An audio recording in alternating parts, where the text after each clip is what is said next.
На падините на шара во атарот на село Беловиште и натаму пожарот ја голта шумата. Букови, дабови и костенови дрва отиднаа во неповрат. Огнот пред 10 дена се појави над Вратница и се прошири кон соседните села. За среќа, не стигна до селските објекти.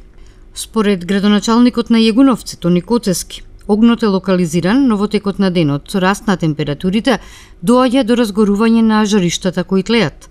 Од појавата на огнот, заклучно со вчера, во неколку наврати е интервенирано со гасење од воздух заради непристапноста на теренот. Во оваа област, на целото Рогачево, гори сува трева. Се работи за пожар кој започна и е активен на косовска страна. Пожар има и во недостапниот терен во атарот на село Ларце, меѓу општините Брвеница и Желино. И овој оган повремено се разгорува, велат од општина Желино, но состојбата будно ја следат. Пожарите не го заобиколија ниту Тетово. На непристапен дел на потегот од целата селце Вејце, веќе трет ден горат пасишта.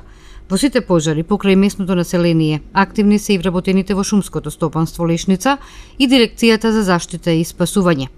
Од Центарот за управување со кризи велат дека состојбата на сите локации се следи. Единствен спас за смирување на ваквата состојба со пожарите годинава се гледа во најавите за врнежиот дожд.